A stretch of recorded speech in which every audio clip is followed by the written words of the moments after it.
ito ay. Ayun, ay pag ano, pag tupo.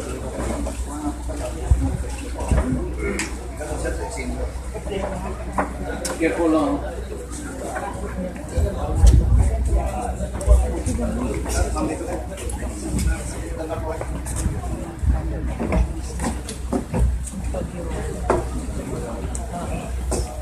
Ay, shit.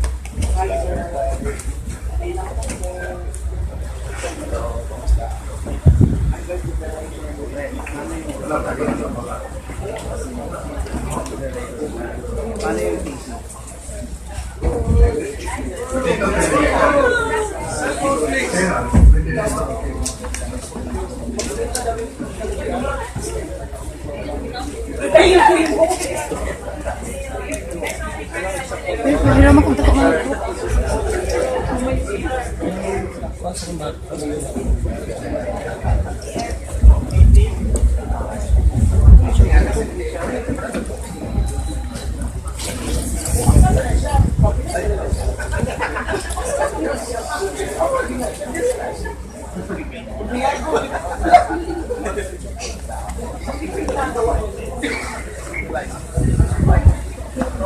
Singit lang ha.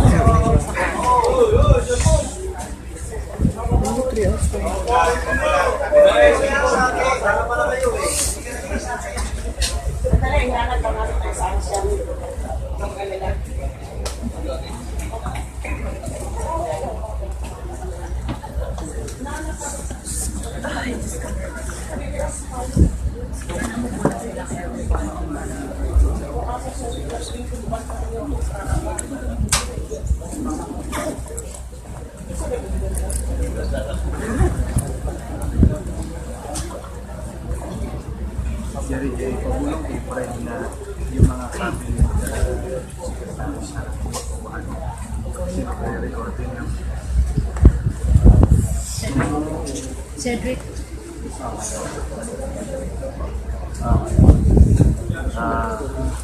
national ba ito?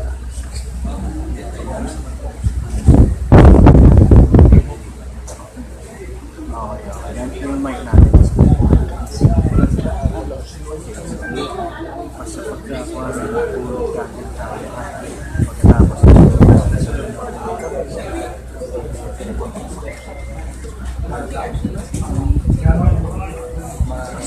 sabi niya si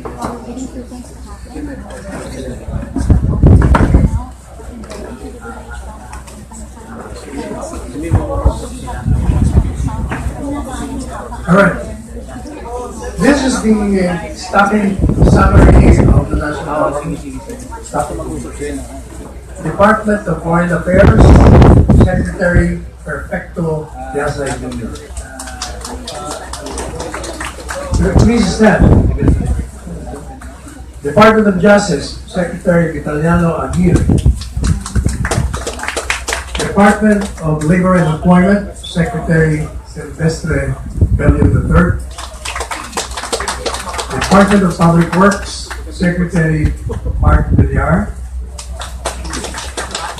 Office of the President, Presidential Spokesperson and Press Secretary, yours truly, Salvador Panelo. Executive Secretary Salvador Mediel Dea. OPAC for Peace Panel, Secretary Jesus Doreza.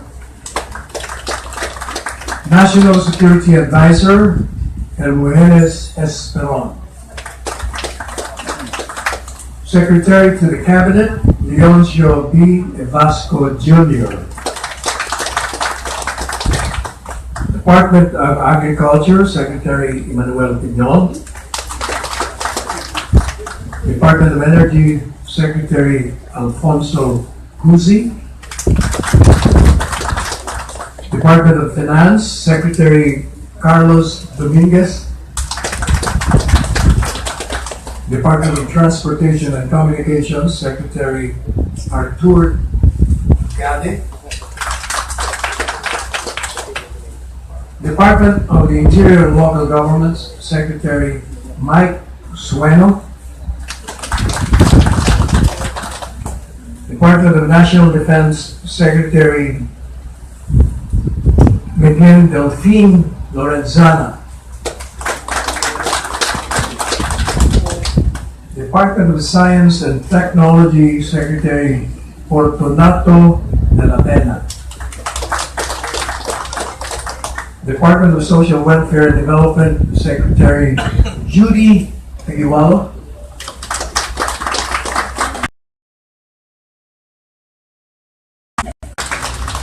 Department of Budget and Management Secretary Benjamin Diokno.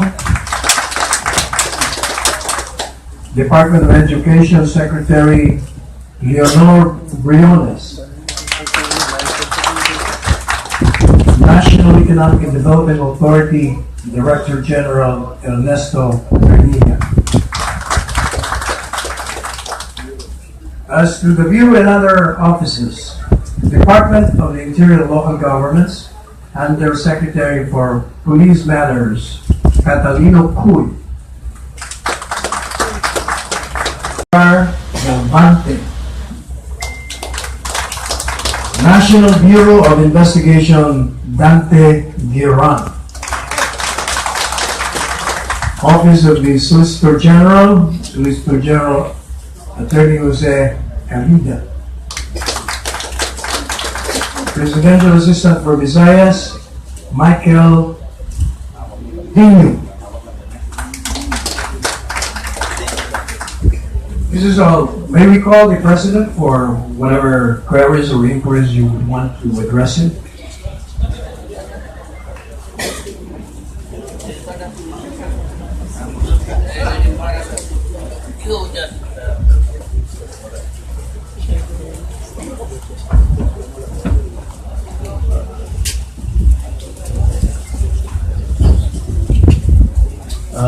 Salamat sir.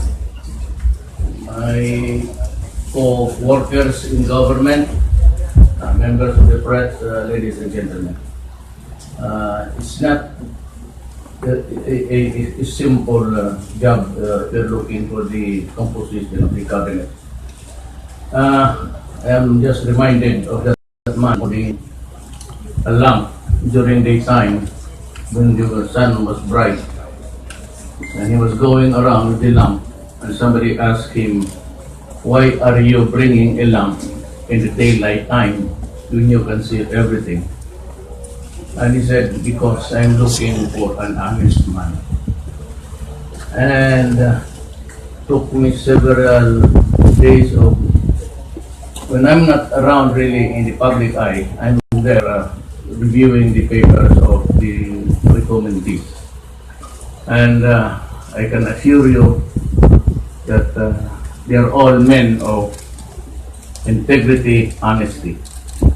Wala akong playing field. Di ako makikialam.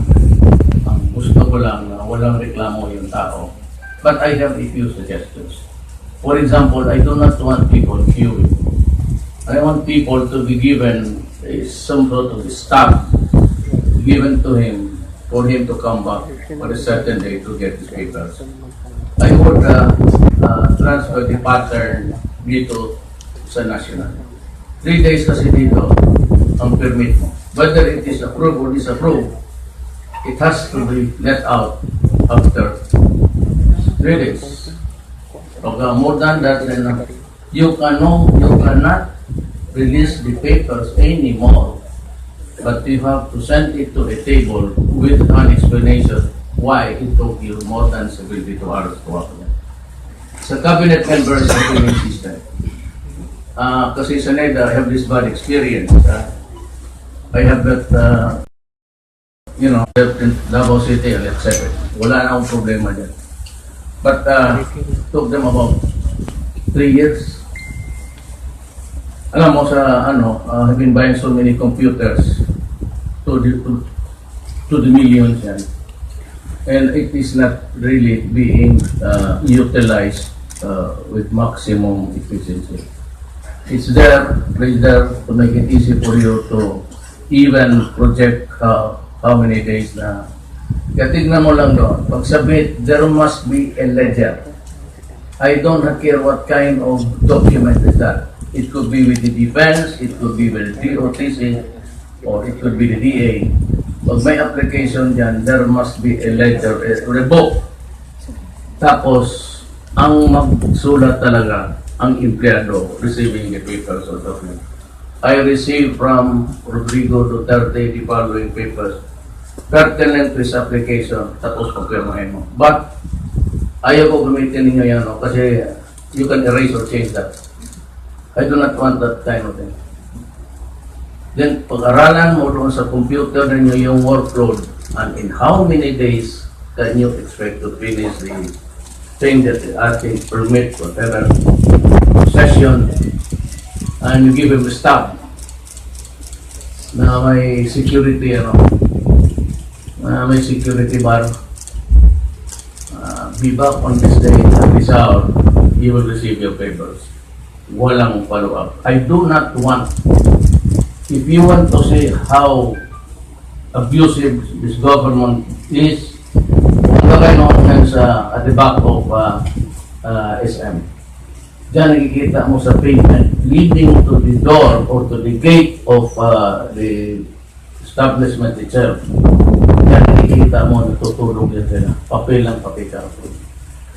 That's how miserable the Filipino is. Eh kung ganon, bakit hindi maglagay ang DFA? Ay, atay na una. Lahat ng sila. Matter of computer. Pagkilis mo kaya yung computer. You connect and you're everywhere and anywhere. So what's the problem? Why do people have to queue coming in days because it's first come first serve? Hindi ko talaga maintindihan bakit hindi sa karaunan sa isang syudad o lahat ng syudad. It's just a matter of connecting to the central office. You have the computers already. Ganang LTO. So I don't know that mag-apply lang ng sa census, everything. You go to Manila for the statistics and you get the original of your birth certificate or marriage and you have to wait the whole of the week. Pero na, pag niya doon, fast. Sulatin mo lang anong kanya to retrieve the copies of his birth certificate or everything. So, pero ngayon mo, tapos na. I do not want people queuing. I do not want people spending money just to get something from government. For the simple reason na bayad na kami. That's why they have to spend. Gumagastos ka na nga eh. You pay your taxes every time you buy gasoline, buy anything. After may resibo yan. Kasali yan sa bayad namin. So I just want to stress, I don't want to be heroic here. I just want honesty and good faith in dealing with the public. Gusto ko lang so, ganito yan eh. Sa mga opisina sa BIR, opisina ng Customs, opisina ng LFTRB, yan, puro corrupt yan. Ang highway, and dito si Mark Villar, ang highways, ang pinuulang di corruption dyan, si Cabral lang yung babae, undersecretary, lahat yan corrupt na. Police ganun rin. Tumatanggap lahat ang police, lahat ng generals. Depende sa source. Depende sa source. Yung mga police kasi na medyo matino, tanggap sir, ito yung kasi ganito yan eh. From the chief PNP director, presidente yan. Kung sinong ilagay mong regional director, magbigay yan sa kanya. Ito ng regional director, ang assignment niya, sinong malagay dyan sa police director. Ito magbigay sa kanya para doon. Kunti, progression. Ito naman sa police station, may tawag na pangpakulaan. Yung sabi niya kung mag-transfer, kaya bawal na ngayon mag-transfer ang army o police na magdala-dala ng kanyang staff. Eh kasi akala ko organization niya, punta ka lang doon sa saan ka na-transfer, kaya ka na-ilagay. You really don't have to bring the whole about 15 or 30 persons when you assume for another assignment. Why? lalo na sa pulis, yan tawag ng pinakawalaan o nagbabad. Yan. Yun yung maglakad sa gabi, lahat ng illegal, wrong parking, ganon, he has to earn because he has to give to the station commander. For the pressing commander, meron siyang ibigay doon sa chief of police. The chief of police now has to give something to the regional commander, and the regional commander must give to the... Ganon yan. So, wala na yung transfer na dala-dala yung kawatan niya. No such thing. I will not allow it. I said, it has to stop. Kaya sabi kong, long time ago when I was talking about certain things of our work in government, I did say something similar. It has to stop. The country can no longer afford. Ayaw na rin ng tao. And they have shown it by the mandate that I got during the last election. I'm sure that it is very clear to everybody that the reason why I got most of the votes is not because kilala nila ako. Hindi, ano mo? Tayo ko, nakakilala sa mukha ko. It was during that campaign that I was exposed, basically. Anong pa sila pumunto sa akin, giving me 6 million mandate?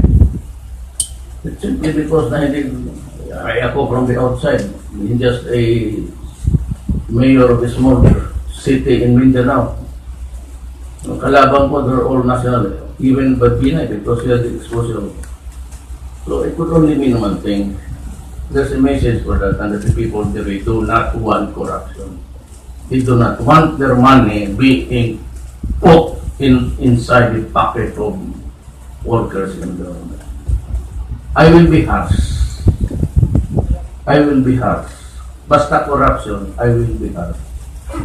And I'm telling everybody, and I'm sending somebody to the Supreme Court, I really do not know who's in or what's happening, to stop this practice of the judiciary, TRO and TRO. And you cannot implement the project, you cannot go ahead with your, even if there is the advice already, because there is a TRO.